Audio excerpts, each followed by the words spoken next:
família da noiva desrespeita o avô negro do noivo, e depois tem o maior choque da vida naquele casamento luxuoso, enquanto o sol se põe sobre os jardins impecáveis da mansão Vandermeer. Eles trataram Eugene Washington como se ele fosse invisível, como se a sua pele escura e as suas mãos calejadas fossem uma mancha no cenário perfeito. Eles não sabiam que, antes do fim da noite, estariam a implorar pela atenção dele, descobrindo que o homem que eles humilharam publicamente era a pessoa mais poderosa daquela sala. Acho que estás na mesa errada, Eleanor. Sabiam que antes do fim da noite estariam implorando pela atenção dele, descobrindo que o homem que haviam humilhado publicamente era a pessoa mais poderosa daquela sala. Acho que você está na mesa. Errada, Eleanor Vandermeer. A voz de Eleanor cortou o ar como uma lâmina.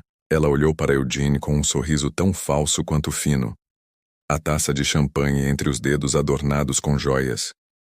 Eugene, aos 72 anos, respirou fundo. O seu fato azul marinho, embora perfeitamente costurado, parecia incomodar a matriarca Vandermeer ao seu lado. O seu neto Lucas ficou paralisado com o copo de uísque a meio caminho da boca. A mãe Isabela, a noiva, murmurou num tom de advertência. Este é o Sr. Washington, avô do Lucas. Oh, Eleanor fingiu surpresa, seu sotaque aristocrático ainda mais pronunciado. Eu pensei que você fosse um dos empregados. Agora entendo a razão dessa tradição estranha durante a cerimônia. O silêncio que se seguiu foi ensurdecedor. Os convidados próximos fingiram não ouvir, mas o estrago estava feito. Eugene permaneceu calmo, os olhos fixos nos anos de dignidade da mulher sob pressão, impedindo-o de mostrar qualquer reação. Fascinante como certos elementos culturais conseguiram infiltrar-se até nas tradições mais refinadas. Acrescentou Philip Vanier, pai da noiva, ajustando os botões de punho de platina, sem sequer olhar o velho nos olhos. Lucas deu um passo à frente, mas sentiu a mão firme do avô no braço. Não importa, sussurrou Eugene. Não é o momento. A festa continuou com uma orquestra ao vivo embalando as conversas dos 300 convidados selecionados, entre magnatas, políticos e celebridades. Os Vandermeers reinavam supremos com sua fortuna construída ao longo de gerações de privilégios e conexões. Eles tinham poder suficiente para fazer ou destruir reputações com um telefonema para qualquer lugar. Eugene percebeu os olhares de alguns, de pena, outros de curiosidade. Os empregados, em sua maioria negros e latinos, evitavam seu olhar, como se sua presença lhes lembrasse algo doloroso. Um homem negro bem vestido entre a elite branca, mas claramente não tratado como um igual. Sabe, Sr. Washington, Lucas nos contou tão pouco sobre si, comentou Eleanor mais tarde, enquanto os grupos se reorganizavam para o jantar. Apenas que era motorista ou jardineiro, algo assim, não é? Professor, corrigiu Eugene gentilmente.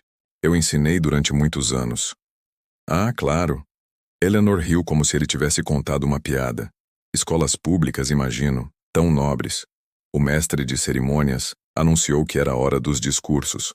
Lucas parecia prestes a explodir, mas Isabela segurou-lhe a mão com força, implorando silenciosamente para que ele não fizesse uma cena. O jovem casal estava visivelmente dividido entre o amor que sentiam um pelo outro e o abismo cultural que os separava. Philip aproximou-se do microfone, o seu fato de $10.000 brilhando sob as luzes. Queridos amigos, é uma honra ter-vos aqui para celebrar a união da nossa filha com... Ele hesitou brevemente. A família Washington. O discurso continuou com alusões, pausas estratégicas e risos educados para qualquer observador casual. Poderia parecer normal, mas cada palavra carregava um subtexto. Honra ter-vos aqui para celebrar a união da nossa filha com ele. Hesitou brevemente a família Washington. O discurso continuou com sugestões, pausas estratégicas e risos educados. Para qualquer observador casual poderia ter parecido normal.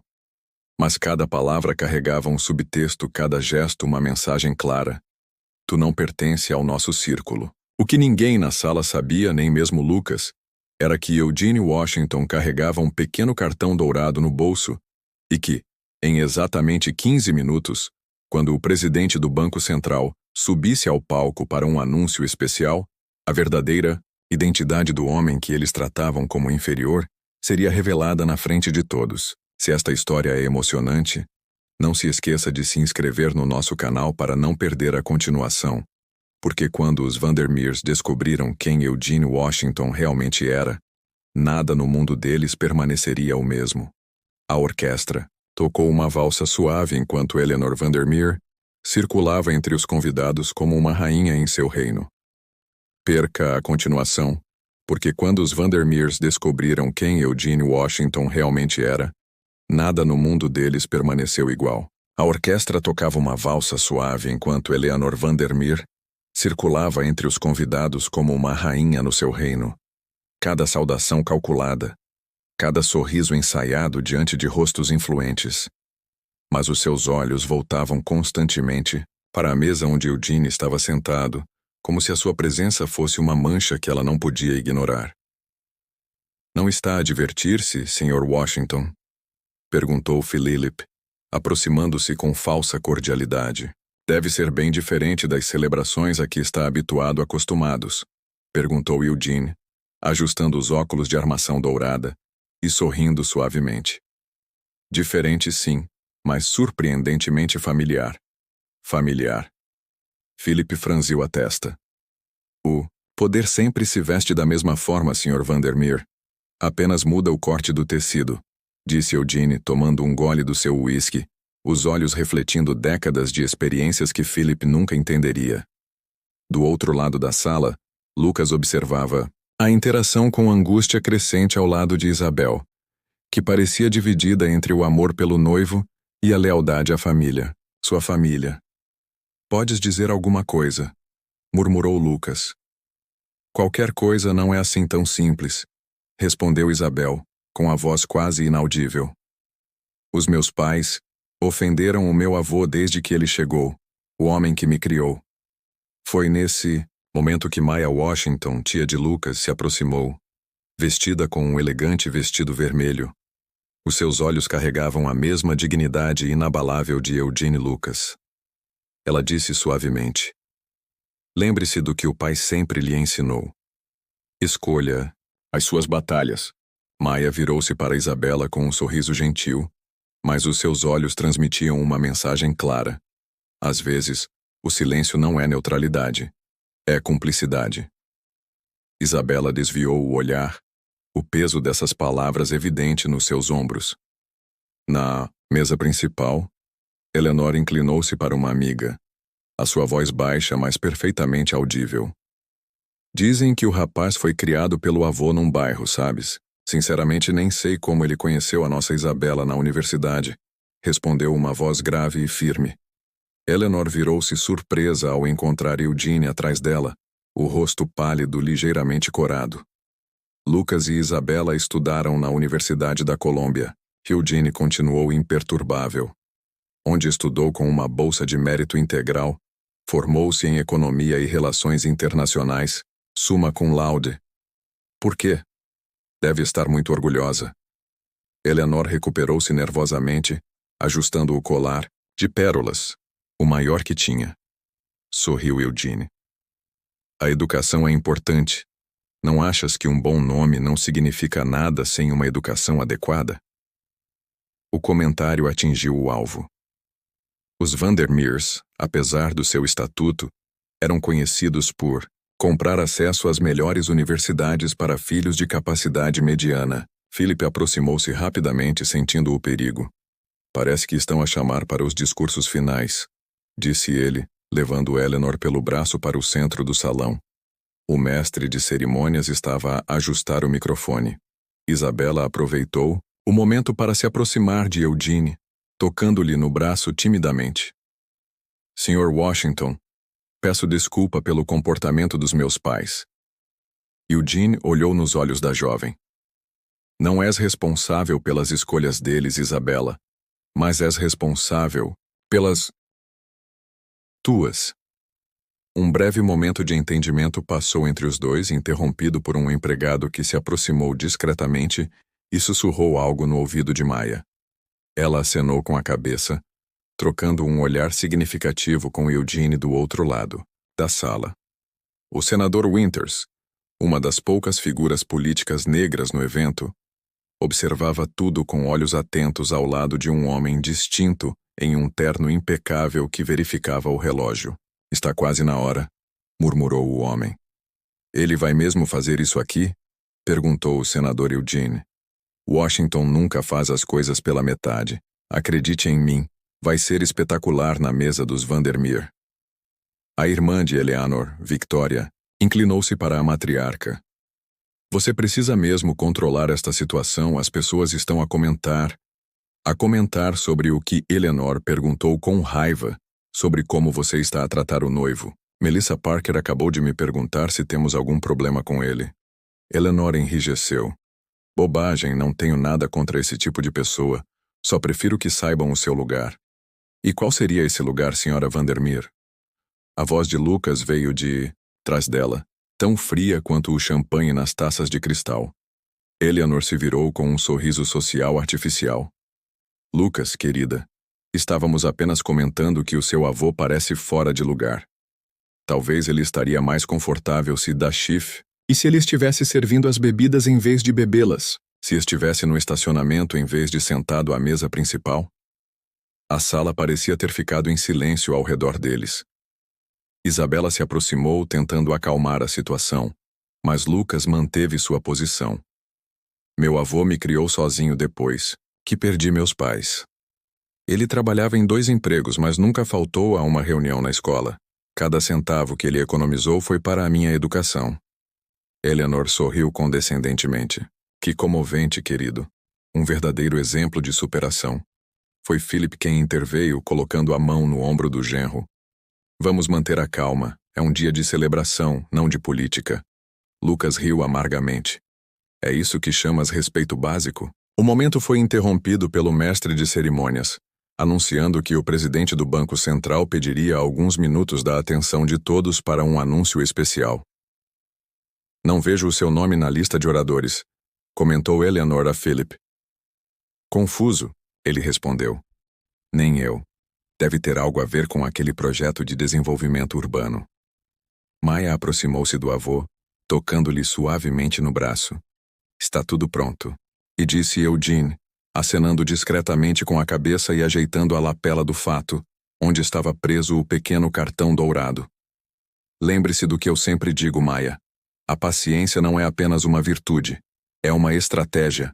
É uma estratégia, acrescentou ela, com um sorriso a surgir nos lábios. No palco, um homem de porte distinto estava a ajustar o microfone. Senhoras e senhores, por favor, um momento da vossa atenção. Hoje é um dia de celebração, não só para os noivos, mas para todos nós. É com grande honra que anuncio a presença de alguém verdadeiramente extraordinário entre nós, o Sr. Vandermeer. Ele se endireitou esperando ouvir os seus nomes. Eleanor alisou o vestido preparando-se para ser reconhecida. O homem continuou, sua voz ganhando solenidade. Uma figura que mudou o panorama econômico global, cuja fundação recentemente destinou 500 milhões de$ para a educação em comunidades carentes. Alguém que pediu discrição, mas cuja presença não pode passar despercebida. Todo o salão esperava ansiosamente. Lucas procurou seu avô, notando um brilho diferente em seus olhos. Senhoras e senhores, por favor, recebam com respeito o homem que a revista Fortune chamou de o arquiteto invisível, cujas decisões moldaram nosso sistema financeiro por décadas. Eleanor sentiu o coração acelerar, os seus olhos vasculhavam a multidão em busca de alguma celebridade escondida. Philip já estava a ensaiar um sorriso cordial, pronto para impressionar quem quer que fosse o convidado misterioso. Perceberam quando Eugene levantou-se calmamente da cadeira, retirando o pequeno cartão dourado da lapela. Ninguém da família, Vandermeer percebeu quando ele caminhou com passos firmes em direção ao palco. Décadas de dignidade silenciosa prestes a serem reveladas da maneira mais pública possível. O que ninguém esperava era que o homem que eles tratavam como invisível estava prestes a se tornar a pessoa mais importante daquele salão. E quando a verdade sobre Eugene Washington veio à tona, Os sorrisos dos Vandermeer se transformaram em expressões de horror pelo tamanho do seu erro. Todo o salão prendeu a respiração enquanto Eugene Washington caminhava em direção ao palco. O silêncio era tão denso que era possível ouvir o suave farfalhar do seu fato impecável. Nenhum Vandermeer ousou mover um músculo, paralisado pela crescente compreensão do que estava a acontecer. Senhoras e senhores, continuou o presidente do Banco Central, é uma honra pessoal apresentar o Dr. Eugene Washington, fundador do Washington Global Fund, arquiteto do Plano de Estabilização Econômica de 2008 e recentemente nomeado para o Conselho de Segurança Econômica da ONU. O rosto de Eleanor Vandermeer ficou pálida. A taça de champanhe escorregou-lhe dos dedos e estilhaçou-se no chão, de mármore. Ninguém se mexeu para limpar. Um homem que, vindo dos bairros mais pobres de Harlem, construiu não apenas uma fortuna, mas um legado. Um homem que, sem alarde, financiou mais de 50.000 bolsas de estudo para jovens de comunidades desfavorecidas. Um homem cuja fortuna pessoal ultrapassou recentemente os 12 mil milhões de dólares. Philip Vandermeer, que momentos antes rejeitara Eugene com olhares de desdém, agora engolia a fortuna da sua família, estimada em 200 milhões, parecia insignificante diante daquele número. Eugene ajustou o microfone com a calma de alguém que, naturalmente, ocupava aquele lugar. Obrigado pela apresentação, James. Confesso que preferia permanecer anônimo como sempre fiz, mas certas ocasiões merecem exceções. O seu olhar percorreu a sala, parando brevemente em cada membro da família Vandermeer. Não havia raiva em seus olhos, apenas uma calma que parecia mais devastadora do que qualquer fúria. Muitos aqui se perguntam como fiz minha fortuna. A resposta é simples. Observando. Observando o que as pessoas fazem quando acreditam que ninguém importante está olhando. Victoria, irmã de Eleanor, cobriu a boca com a mão. As espadas de Eugene eram precisas como cirurgias. Construí meu primeiro bilhão invertindo a lógica do mercado, enquanto todos compravam ações de empresas com executivos brancos e perfis idênticos. Eu estava investindo em startups lideradas por mulheres imigrantes. Espadas eram precisas, cirúrgicas. Construí o meu primeiro bilhão invertendo a lógica do mercado. Enquanto todos compravam ações de empresas com executivos brancos e perfis idênticos, eu investia em startups lideradas por mulheres, imigrantes, negros, pessoas que, como eu, eram frequentemente subestimadas. Ele sorriu suavemente. O preconceito tem um custo mensurável, e construí a minha fortuna tributando os desatentos. Isabela, a noiva, segurava a mão de Lucas com força, lágrimas silenciosas escorrendo pelo rosto. Só ela agora, ela compreendia plenamente o homem que o seu marido chamava de avô. Hoje vim aqui para anunciar que o Washington Global Fund está a adquirir o controle majoritário do Vandermeer Industries Group. Um murmúrio chocado percorreu a sala. Philip cambaleou, precisando de se apoiar numa cadeira. Como sabem, as ações da empresa caíram 68% no último trimestre. É realmente uma pena. Felizmente tenho um longo histórico de resgatar empresas em dificuldades. Eugene sorriu novamente, mas seus olhos permaneceram sérios. A partir de amanhã, instituiremos novas políticas. Diversidade no conselho, investimento em comunidades marginalizadas e, claro, uma reformulação completa da cultura corporativa. Eleanor, recuperando-se do choque inicial, avançou em direção ao palco. Isso é absurdo. Não pode simplesmente sair assim. Não, eu posso, Sra. Vandermeer. Eu já temos os seus advogados, que devem estar a receber a notificação neste momento. A maioria do conselho já aprovou, incluindo seu irmão Thomas, que achou que seria mais prudente não comparecer hoje. O silêncio voltou, ainda mais pesado. Maya Washington sorriu discretamente, orgulhosa do pai, que tinha planeado cada movimento daquela noite com a precisão de um jogador de xadrez. Philip, visivelmente abalado, tentou uma última cartada. Dr. Washington, certamente podemos discutir isso em particular. Tenho a certeza de que houve um mal-entendido, Dash. Mal-entendido, Eugene? Interrompeu ele, com voz calma, mais cortante. Não, Sr. Vandermeer. O mal-entendido foi seu, ao julgar um homem pela cor da sua pele em vez do seu caráter. É um erro de cálculo. Um erro muito caro, como está agora a descobrir. Eleanor, desesperada, tentou uma abordagem diferente. Eugene. Posso chamá-lo de Eugene? Não tínhamos ideia de quem você era e que... Eugene respondeu. É precisamente essa a questão, não é? Você só valoriza as pessoas pelo que pode obter delas. E essa é a diferença fundamental entre nós. Eugene desceu do palco com a mesma dignidade com que subiu. Os convidados abriram caminho, como se estivessem na presença da realeza e, de certa forma, estavam. Aproximaram-se de Lucas e Isabela. Eugene abraçou o seu neto com força. Lamento ter transformado o seu casamento nisto, mas algumas lições precisam de ser ensinadas publicamente. Isabela, ainda em choque, encontrou coragem para falar. Sr. Washington, eu não sei. Sinto muito pela maneira como a minha família o tratou. Eugene segurou as mãos dela entre as suas. Não assuma a culpa por eles, criança, mas lembre-se do que viu hoje quando estiver a criar os meus bisnetos do outro lado do corredor. Eleanor e Philip Vandermeer ficaram imóveis, cercados pelos convidados que agora evitavam o seu olhar. O Império estive a criar os meus bisnetos do outro lado do corredor. Eleanor e Philip Vandermeer ficaram imóveis, rodeados por convidados que agora evitavam o seu olhar.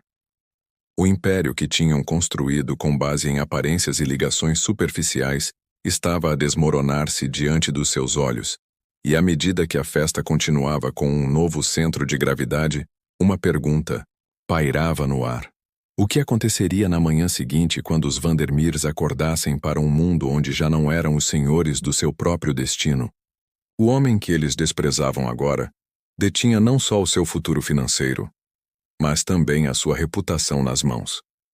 Na manhã seguinte, os portais de notícias financeiras não falavam de outra coisa. Magnata negro toma conta do grupo Vandermeer após ser desrespeitado no casamento de Netter. Casamento dos Netter. As manchetes anunciavam que fotos do casamento haviam vazado, mostrando os rostos atônitos de Eleanor e Philip, enquanto Eugene subia ao palco. O império que levou 3 gerações para ser construído mudou de mãos em uma única noite na suíte presidencial do Hotel Grand. Eugene observava a cidade acordar enquanto tomava seu chá. Não havia raiva em seus olhos, apenas a serenidade de alguém que aprendeu que a justiça é um prato para ser saboreado lentamente. Tu sempre soubeste, não foi? Perguntou Maya ao entrar na sala com um tablet no qual a notícia estava a ser transmitida, que eles reagiriam dessa forma. Não precisava de ser vidente, respondeu Eugene ajustando os óculos. Pessoas como os Vandermeer são previsíveis. Medem o valor humano pelo saldo bancário. Era apenas uma questão de lhes mostrar o seu próprio reflexo. Do outro lado, da cidade, na mansão dos Vandermeer, as cortinas permaneciam fechadas. Nenhum dos funcionários tinha visto seus patrões desde que eles voltaram do casamento. Dentro do escritório principal, Philip olhava para o telefone que não parava de tocar. Diretores, acionistas, sócios, todos queriam explicações. Todos com medo do que o novo proprietário faria. Temos de ligar de volta, murmurou Eleanor, com o rosto marcado por uma noite sem dormir. Precisamos de uma estratégia para... Para quê? Philip interrompeu, esfregando o rosto com as mãos trêmulas, para explicar como trataríamos o homem que agora controlava o nosso futuro. Como explicaríamos aos nossos amigos que perdemos tudo por 4? Por sermos quem somos. Eleanor acrescentou a verdade, finalmente penetrando a sua armadura de privilégios. O intercomunicador tocou e a empregada anunciou que o Dr. Washington estava à porta. Não era Eugene Dr. Washington. A mudança no tratamento não passou despercebida, no átrio do hotel. Lucas e Isabela encontraram Eugene para o pequeno almoço. A tensão do dia anterior transformou-se numa nova compreensão. Isabela, que cresceu acreditando na superioridade inerente da sua família, agora via o mundo através de uma lente diferente. O avô Lucas começou, incerto sobre o dia anterior. Planeaste tudo isto? Eugene sorriu. Dia anterior transformou-se numa nova compreensão. Isabela, que crescera acreditando na superioridade inerente da sua família, agora via o mundo através de uma lente diferente. O avô Lucas começou, incerto. Ontem, planeaste tudo isto? Eugene sorriu calmamente. Planeei a aquisição há meses, quando percebi que a empresa deles estava vulnerável. Quanto ao momento da revelação, vamos dizer que deixei o universo decidir. Digamos que deixei o universo decidir, mas o casamento... Isabela hesitou. Os teus pais, o teu casamento, querida. Não foi arruinado. Eugene segurou as mãos dela. Foi salvo. O amor sobrevive à verdade, mas raramente sobrevive à ilusão. Na mansão Vandermeer, Eugene recusou o lugar oferecido por Philip. Ele permaneceu de pé, imponente em sua dignidade. Vim aqui para humilhar-vos, disse ele após um longo silêncio, embora tenhas me dado ampla oportunidade para o fazer. Eleanor olhou para cima, com o rosto uma máscara de vergonha e medo. O que pretendes fazer conosco? Contigo nada, já tiveste os teus próprios julgamentos aqui, disse Eugene apontando para o coração. Quanto aos negócios, haverá mudanças substanciais, disse ele. Phillips engoliu. Vais despedir-nos? Não, respondeu Eugene. Trabalharam toda a vossa vida a construir algo. Vou deixar-vos ficar com isso sob novas condições. Do bolso ele tirou um documento. A empresa financiará bolsas de estudo para jovens negros. Irá renovar o seu conselho de administração para incluir uma diversidade real. Trabalharam a vida inteira a construir algo. Vou deixar-vos ficar com isso sob novas condições. Ele tirou um documento do bolso. A empresa financiará bolsas de estudo para jovens negros, reformulará o seu conselho para incluir diversidade real, e vocês dois dedicarão 4 horas por semana a trabalhar pessoalmente em projetos comunitários nos bairros que vocês sempre evitaram. Eleanor piscou confusa. Por quê? Por que não simplesmente destruir-nos? Porque destruir é fácil, respondeu Eugene. Transformar requer sabedoria. Semanas depois, na nova casa de Lucas e Isabela, Eugene contava histórias aos jovens recém-casados. Falava sobre a mãe de Lucas, a sua falecida. Eugene contava histórias aos jovens recém-casados. Ele falava sobre a mãe de Lucas, sua filha falecida, como enfrentou o racismo institucional trabalhando como professor antes de criar seu império. A maior vitória, disse ele, não é quando o mundo reconhece o seu valor, é quando você reconhece o seu próprio valor, independentemente do que o mundo pensa. Isabela, que havia começado a trabalhar nas iniciativas sociais da Fundação Washington, abraçou o avô por afinidade. Havia lágrimas em seus olhos, não de vergonha, mas de gratidão pelas as lições que ela nunca esqueceria. Alguns aprendem com palavras, sorriu Eugene. Outros precisam de algo mais impactante. No escritório dos Vandermeer, uma nova foto ocupava a parede principal, toda a família, incluindo Eugene, numa foto de reconciliação cautelosa. Não estava perfeita, ainda havia desconforto, mas era um começo, porque a verdadeira lição daquela história não estava na humilhação daqueles que erraram, mas na transformação que só acontece quando o espelho do preconceito é voltado contra si mesmo. Quando percebemos que o valor das pessoas nunca esteve nos seus títulos, contas bancárias ou cor da pele, mas na sua capacidade de permanecer dignas, mesmo quando tratadas com indignidade.